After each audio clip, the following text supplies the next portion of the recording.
times, but you spend, just like your best friend, you spend so much time together, and you spend so much time on the road, and talking, and interchanging stories together, um, that you become each other's family, as a matter of fact. Now, even gets down to the point that sometimes you talk like each other involuntarily. Now, why is that? You spend so much time with a person that you pick up on each other's quirks and their influences. Well, that's the point. Our choices of friends, they're a powerful influence on us. One person who understood that was King David. See, David understood that a close friendship with Jehovah God, but he wanted a close friendship with Jehovah God. He wanted to be a best friend to Jehovah. And same for us today. One thing that I want to stress is that friendship with Jehovah God, Jehovah will be the best friend that you will ever have. No matter what age group you are, no matter how young you are, no matter how old you are. If you invest your time and relationship in Jehovah God, Jehovah will be very real and your best friend to you. And again, David understood that, but he also understood that he couldn't have a friendship with the world and have a friendship with Jehovah. He couldn't have it both ways. Let's look at our first scripture, Proverbs chapter 13, verse 20. Some of us may be familiar with this verse.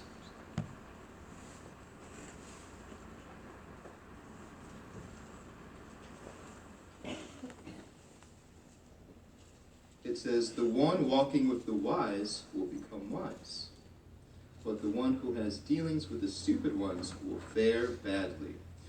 Now, we're not talking about, when we're talking about the stupid one, what we're not talking about is on the intellectual level. We're looking at the Bible's definition, which defines it as one who is insensible to moral truth. Now, David did want a friendship with Jehovah God, but he still needed friends in the physical sense. And that's where Jonathan comes through. Jonathan and David were brothers to each other. They were best friends to each other. They traveled together. They talked to each other. Again, they exchanged stories and encouragement together. David knew that Jonathan loved Jehovah God. And they even went to war and battled with each other, side by side. But eventually they're going to be put in a very awkward situation. Jonathan had a very wicked father named Saul. And Saul is a very extreme case of a good man gone bad. Just through a series of bad decisions and impulsiveness and presumptuousness, Saul lost favor with Jehovah God. Jehovah saw favor with David. Saul hated David so much to the point where he tried to kill David on multiple occasions. So we can see just how serious that hate was. But think about it. What's Jonathan to do? He's stuck in the middle, a rock and a hard place. Whom is Jonathan going to choose? Is he going to stick by his father? And you can imagine someone who raised him, someone who loved him, someone who taught him how to fight to protect himself, who took care of him. He could have, it is his father, but at the same time, he knew his father lost favor for Jehovah God.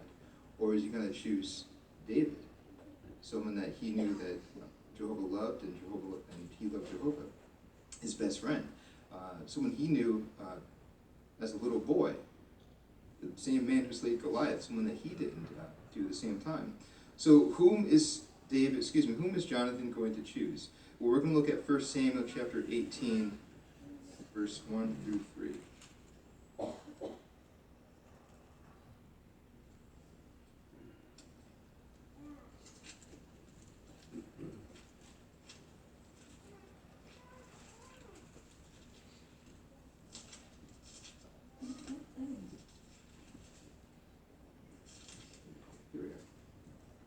It said, "As soon as David had finished speaking to Saul, Jonathan and David became bound together in close friendship. And Jonathan began to love him as himself. From that day, Saul kept David with him, and he did not allow him to return to his father's house. And Jonathan and David made a covenant because he loved him as himself." So So Jonathan chose David, but ultimately he chose Jehovah God. Now, because of that, David had the right influences in his life. Sadly, in our modern day, some have been led down the wrong path because of the opposite end, the bad influence of people. Maybe getting involved in drug abuse or alcohol addiction, immorality, violence, things that they would never find themselves getting into had they had that right influence. So if we ourselves, we want to have the best friendship with Jehovah God, because we want to have that powerful influence, and also association of our brothers and sisters.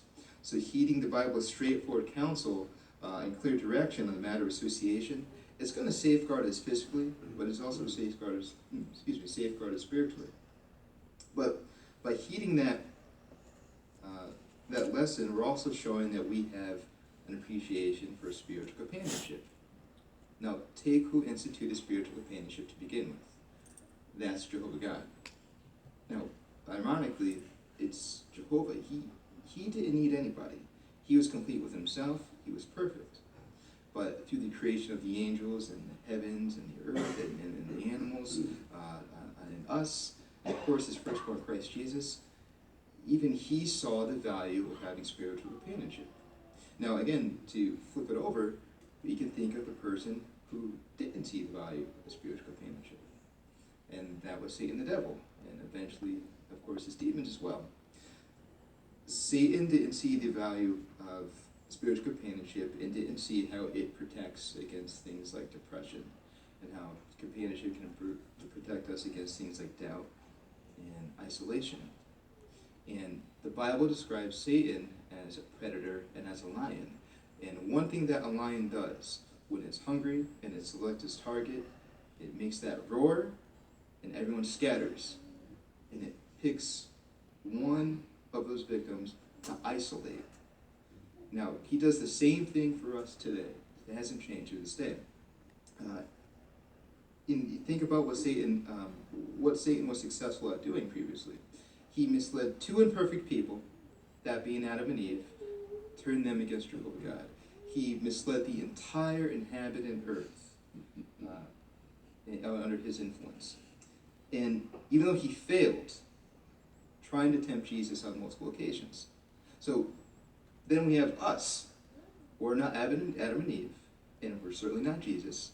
We're just who we are. We're imperfect humans. We mess up every day knowingly, and we mess up every day unknowingly. And Satan still targets our spirituality. How are we supposed to defend ourselves against something like that, and against someone that we can't even physically see? We want to stick to the herd. And we're going to learn about the herd in a second, but let's look at 1 Peter chapter 5, verse 8 and 9.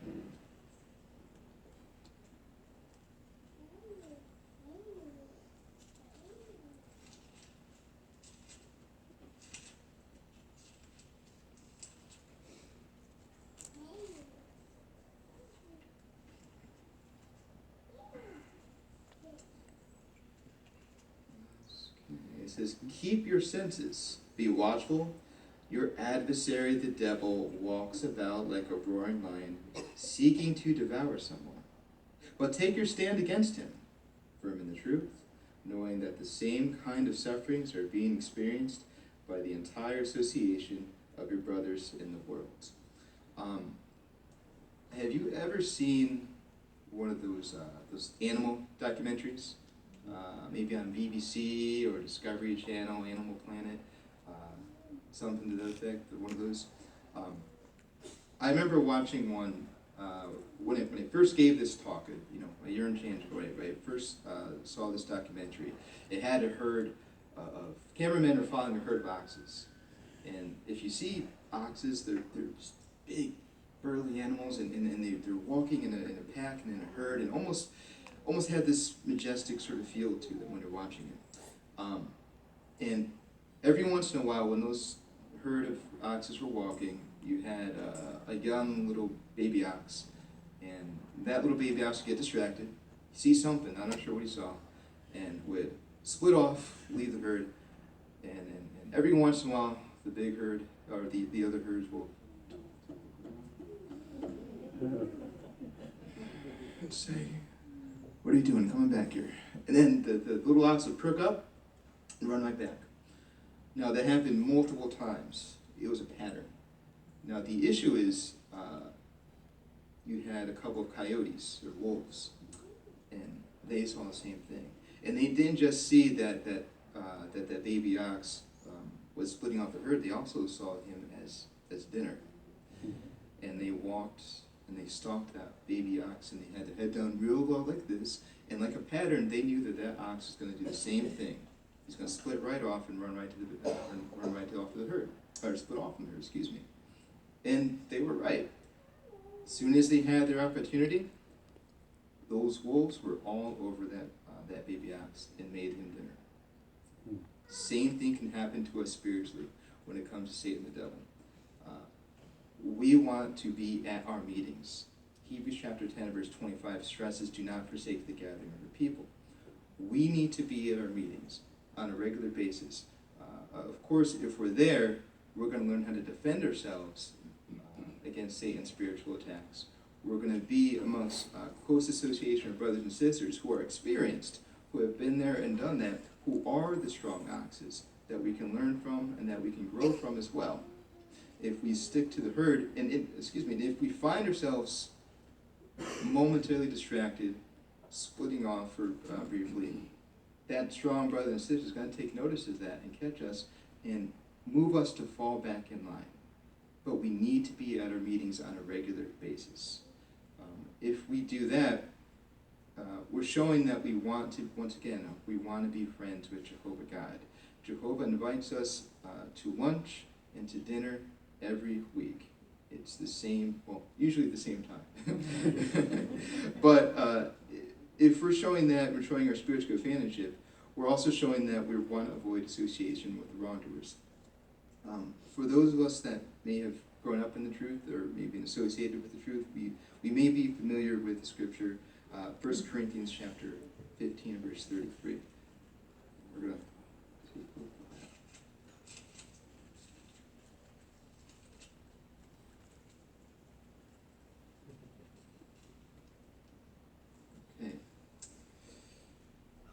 do not be misled.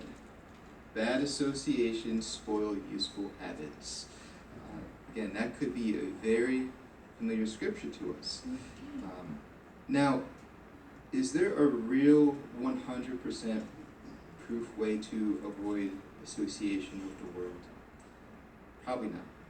For those of us that are in school, you legally have to be there. You're there for 7 hours a day. Then mom and dad picks you up, you get your good grades, you go on to the next grade. That's the necessary association.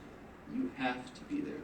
Now, the unnecessary association could be things such as extracurricular activities, maybe dances, maybe proms, sports, clubs, things that would generally and easily take you away from Jehovah God, take you away from association with your brothers and sisters, take you away from theocratic or Christian activities. That would fall under the unnecessary association. Now, when it comes to those in the workforce, you have bills, you have a mortgage, she needs braces, there's all sorts of things. It's always money. Money is always coming up. But, so that means you need a job and you need an income. So in that case, you need to be there. You have to be at work. The unnecessary association comes into play when it comes to maybe things like office parties, holiday parties, happy hour, maybe things of that nature, or even to go back in school for a minute, going to 10, 20, and 30-year class reunions with people that you didn't like your senior year, and 20 years later, you're not really crazy about them now anyway. So, but things of that nature, that is going to take you away from Jehovah God, and that would fall under the unnecessary association. And unfortunately, these days, association doesn't have to come in the form of a person. Association can come in the forms of what we bring into our homes. Maybe it's inappropriate video games or television shows, music or books, different forms of entertainment that counts as the wrongful association. You wouldn't invite that person into your home, but technically you can invite that person into your home through your entertainment. And to take it even further, there's a very specific and a very dangerous part of association that Christians need to be aware of. And that's the danger of apostasy and everything that comes down with that. Apostate literature is defined as a corrupting way, our minds, and calls for a special awareness. Let's look at 2 Corinthians chapter 11, verse 3 and 4.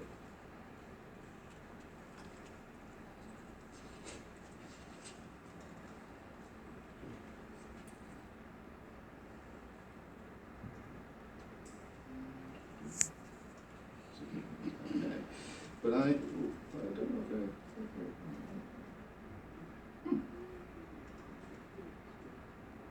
I think I typed in the wrong verse. Well, stand upon apostasy. But in any case, well, the point is, apostasy is something that is very dangerous, and it's a poison to our spiritual bodies. Think of it this way. Yesterday, I myself were mowing the lawn, and it was hot. It was very muggy. And, you have gnats, and you have mosquitoes biting at you, and after a while, you can imagine I was finished. And let's say I went inside, and I'm thirsty, but I don't want water, and I don't want juice, I don't want a soda. I want something different. What do I get? So I get my glass, I get my ice, I'm still like, I got it. So I reach underneath the sink, and I get myself some Windex. I pour that in. And you're laughing, and I'm glad. And the reason why is because you're thinking, why would you drink Windex? Why? That doesn't make any sense. That's damaging to your physical bodies. Don't you respect your body? And you read the label on it. Do not consume, do not inhale, it will harm, and possible cause death. So if you apply that to the same scriptures, what we say about apostasy, why would you ever mess around with apostate literature in any form? Maybe in terms of a book, or even nowadays, the internet. It takes one click, one or two clicks, and then they got you. The very first apostate, Satan the devil. And what was one of the things he used when he spoke to Eve? Is it really so? And then look what happened, and look what would put us in our sorry state today, unfortunately. Some of you may remember when we used to go to the assemblies and conventions at New Haven Coliseum some years ago, and every once in a while we would leave. At least I remember we would leave the building for the day and go home. About to walk to our car at Stratford, and every once in a while you see a couple of these apostates across the street, and would try to hand out their literature. And it was easy. You would just go, just ignore them, go a different way. But now, once again, they can infiltrate into your homes, and infiltrate into your tablets, and into your telephones, and into your computers. So we want to respect our spiritual bodies. We don't want to invest in that poison. So if we, instead, what we want to do, we want to strengthen up our physical bodies, our spiritual bodies. So by doing so, what we need to do is we need to, once again, associate with Jehovah God and have that close friendship with Jehovah God and walk with him. Joseph kept Jehovah before him constantly, and that resulted in more protection for Potiphar's wife. Moses was guided by the one who is invisible with his dealings with that of Pharaoh. Now, to bring it back to David once again, when David challenged Goliath, on paper, that was supposed to be the biggest mismatch in human history. You have David as a young boy, a young man, versus Goliath. And he's got swords and shields and knives and spears and armor. And we can only imagine how many people he killed, and so much that he built himself a reputation. And Saul, and then even none of his soldiers, and Jonathan did not want to fight this man when he challenged him, but David did. And don't forget, he's 9 and change feet tall, and I'm 5'7" and change, and so that none of us would try to physically stand up to Goliath. That's just not going to happen. But David did, and some of us may remember, he slayed Goliath. He killed Goliath, just with a sling, not with a sword or a knife. Now, each and every one of us has their own Goliath. And it's going to be something, maybe money problems, it could be health issues, it could be family problems, or even just the daily anxieties. Just, sometimes you pray to Jehovah God, just get me through today. I'll worry about tomorrow, but let me just get me through today, Jehovah. And he does that. But by walking with Jehovah God, he gives us the power to either stand up or slay our Goliath, or at least endure and keep up with him. But walking with Jehovah, it requires effort on our part. And the way that we talk to Jehovah and build our friendship with Jehovah, it's through this. It's through our Bible. If we don't read our Bible on a regular basis, or the publications, or literature, or the websites, or once again being here, we can't have a strong relationship with Jehovah God. It's not possible. And even being at our assemblies, sometimes you go to the same congregation for so long, which is fine, but sometimes you forget how big the organization really is. So going to an Amherst or going to a Newburgh assembly and seeing thousands of people, like-minded people, you get a sense of how big the organization is. I went to MetLife Stadium about 3 years ago for an international convention. And actually, my fiance is doing the same thing. She's going to Kazakhstan for her international in July. Now, I've never been to an international at that point, and my parents, they've been to one or two themselves. However, I didn't really understand how big we are until I'm surrounded by 56,000 plus brothers and sisters, and 400 and something people getting baptized, and we're clapping for a half hour straight in a row. And that's not an exaggeration either. But you see how big the organization is. And what we want to do with that in mind, we want to do our best to widen out our association with the brothers and sisters. It's only natural for us to be drawn to those who are like-minded, maybe our same age group, or also maybe our same interests. But think of it this way. When David killed Goliath, Jonathan and David were 30 years apart when David killed Goliath. So, and you can only imagine, as David grew up and became king, how deep that relationship became. So get to know those in the congregation that you maybe just, hey, how's it going? And just walk by. But get to know those that you don't know in the congregation. And the best way to do so is field ministry. You get to know people very well in a car, and we're side by side serving Jehovah God. One thing we have to remember, we are so close to the end of the system. And there's just been a lot of developments in the organization, a lot of changes that show that over the years, and even the situation with our brothers and sisters in Russia. Wasn't that almost like a reality check for us? It institutes that we need each other that much more, and we need Jehovah God that much more. So one thing that we do, we want to meditate on the influences in our lives, and also the benefits that Jehovah can give us with a close friendship with Him. Probably the couple of things that I can think of is having a best friendship with Jehovah God. There are things that He can give you that no one in the congregation and no one in the Jehovah's organization can give you. As much as you love the person next to you, can He, in the future, is He going to take away your gray hairs?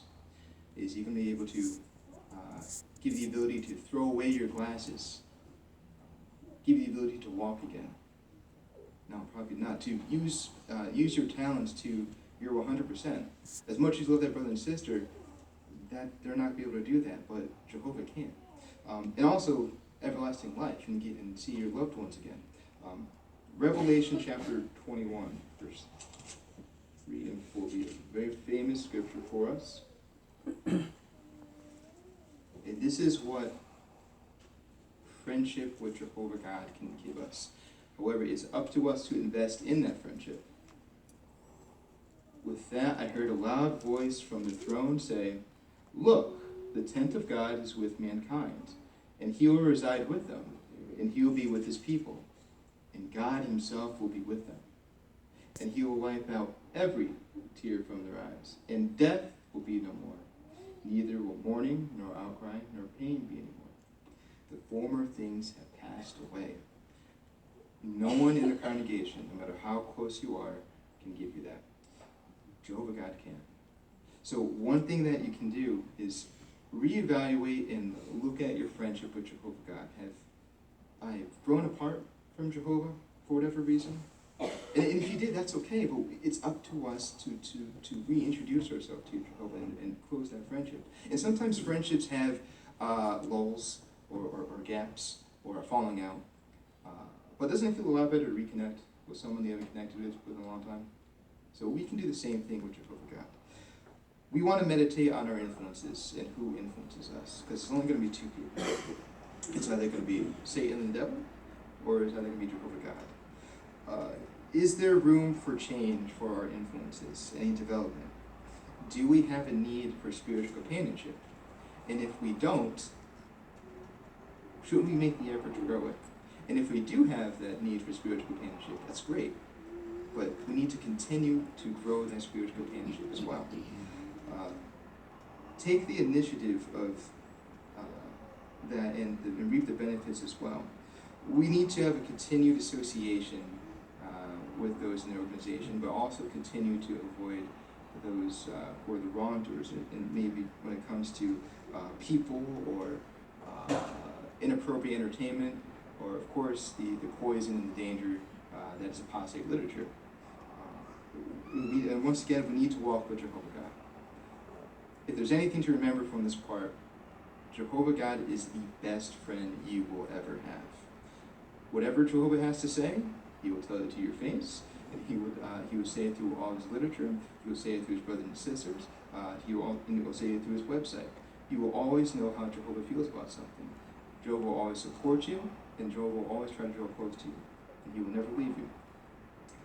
Let Jehovah be your best friend. We are this close to the end. And with everlasting life in view, and with the benefits and the things that we have to look forward to, we need to choose our associates wisely.